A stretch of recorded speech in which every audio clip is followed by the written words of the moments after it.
Un film drôle pour faire changer notre regard sur la mucoviscidose. Le tournage a débuté à Blois. Nous rencontrerons le jeune réalisateur à l'origine du projet. Des dentistes qui se déplacent à domicile, cela se passe à Paris, un service créé pour les personnes âgées, dépendantes ou handicapées. Et on commence avec une nouvelle tendance venue tout droit des pays scandinaves. On le sait, passer des heures assis devant son bureau est néfaste pour la santé, mais il existe une solution, le bureau qui s'adapte en hauteur et permet d'alterner entre travail debout et assis au cours de la journée. À première vue, un simple open space. Mais dans cette filiale d'une banque danoise, on travaille assis ou debout grâce à un bureau conçu tout exprès. C'est très simple en fait, on appuie sur un petit bouton et le bureau se lève, ce qui permet donc de travailler debout. Ou alors de travailler assis mais avec un bureau un peu plus élevé lorsqu'on a envie de se tenir bien droit. La tendance arrive directement de Scandinavie. Au Danemark, en fait, il y a une loi qui oblige toutes les entreprises à avoir des bureaux qui se lèvent. C'est des bureaux qui s'adaptent à la morphologie des employés. Les salariés sont donc libres d'alterner entre les différentes hauteurs. Joyce et Marie Capucine utilisent cet équipement depuis plusieurs années et auraient du mal à s'en passer. J'ai moins mal de dos, les jambes aussi moins lourdes. Et l'autre bienfait, c'est un bienfait aussi au niveau du travail, puisque dès que je me mets debout, je suis plus dynamique, j'ai une autre posture et ça change la manière de travailler. Ça permet de marquer une rupture dans la journée, dans sa posture. On n'est pas assis toute la journée, on change et ça redonne une dynamique dans le travail, c'est plutôt agréable.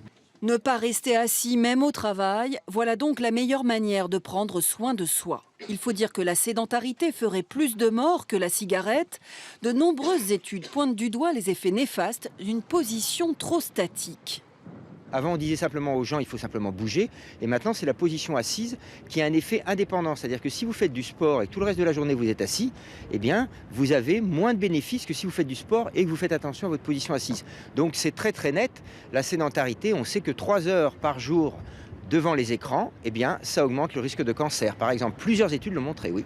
Une grande enseigne suédoise a compris l'enjeu commercial. Premier prix pour ses bureaux, un peu plus de 200 € si vous choisissez la manivelle, 569 si vous préférez l'électricité. Nous espérons qu'avec les prix Ikea, on parvienne à le démocratiser et à le rendre accessible au plus grand nombre de salariés. Pour l'instant, ces modèles représentent 10% des ventes de bureaux de l'enseigne. C'est peu, surtout si l'on sait que rester 11 heures par jour assis augmente de 40% le risque de mort prématurée. Moralité, un bon salarié est un salarié debout. Pour les personnes âgées ou dépendantes, qu'elles soient chez elles ou dans un établissement spécialisé, aller chez le dentiste s'apparente souvent au parcours du combattant. Alors à Paris, des dentistes ont décidé de venir à eux et proposent des soins à domicile ou dans les maisons de retraite. 10 h, l'heure des préparatifs pour Oussama, assistant dentaire, et Isabelle, chirurgien dentiste, car eux sont itinérants et interviennent dans les EHPAD, établissements pour personnes âgées, dépendantes ou chez les particuliers. C'est comme en cabinet, des caries, des douleurs, des problèmes de gencives, des dents absentes, tout ce qui peut arriver en cabinet et chez un dentiste habituel. Aujourd'hui, c'est chez Armand, 88 ans, qu'il se déplace. Une dent cassée. Maman, ça lui fait mal et je m'en suis pas aperçue tout de suite.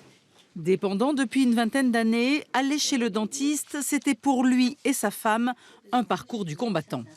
Prendre l'ascenseur, qui était tout petit, c'était au 3e étage. Là-haut, c'était pas évident pour le mettre sur le siège. Enfin, c'était la galère.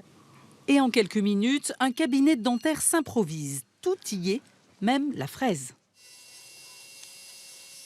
Ça évite pour les personnes un peu désorientées d'être perdues, parce qu'en cabinet, c'est un nouveau lieu et ça peut les perturber.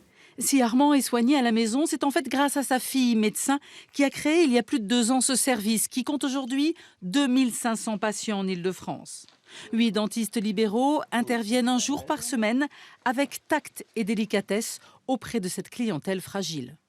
C'est si difficile, fatigant pour les aidants également, que finalement il y a un énorme renoncement aux soins dentaires de ces personnes dépendantes. La sécurité sociale intervient pour les soins, la mise à disposition du cabinet dentaire itinérant et elle facturée entre 100 et 180 € prise en charge par certaines mutuelles.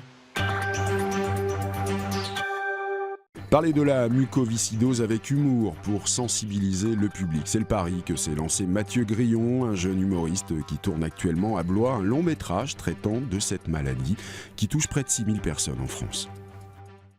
Deuxième. Action. Une pharmacie transformée en véritable plateau de cinéma. Ils sont une vingtaine. Des comédiens, des techniciens. Ils tournent un long métrage. Ce sont des professionnels pour la plupart. Mais ce jour-là, ils sont tous bénévoles. Merci. À commencer par la pharmacienne qui a joué le jeu. Le cadre est prêt. J'ai vu rentrer des gens un jour qui m'ont demandé si on pouvait tourner un film dans la pharmacie. Alors bon, pourquoi pas? Mais je ne savais pas que j'allais faire l'actrice. Ça a été une grande première. Mathieu Grillon est l'interprète principal de ce long métrage. Il a aussi la casquette de scénariste et de producteur. Ce film, c'est l'histoire de Mathis. Il est timide et va faire appel à un dragueur professionnel pour séduire une jeune fille atteinte de mucoviscidose. Un sujet grave, mais traité sur le ton de la comédie. Moi je suis humoriste, donc c'est vraiment là-dessus que je traite, c'est de l'humour. Donc c'est un film drôle, mais je veux vraiment aussi partager l'humour avec l'émotion. Voilà, c'est vraiment un film partagé entre l'émotion et l'humour. Je trouve que cette maladie est vraiment injuste, donc j'ai voulu vraiment en faire un film. Et puis j'ai aussi une amie très proche de mon ami qui est décédée de la mucoviscidose. Et je pense que c'est là qu'il y a eu le déclenchement de faire ce film en fait. Le tournage va durer 3 semaines. La sortie du film est prévue à l'automne dans une quinzaine de salles du Loir-et-Cher. Si le film est bien accueilli, il pourrait bénéficier d'une sortie nationale.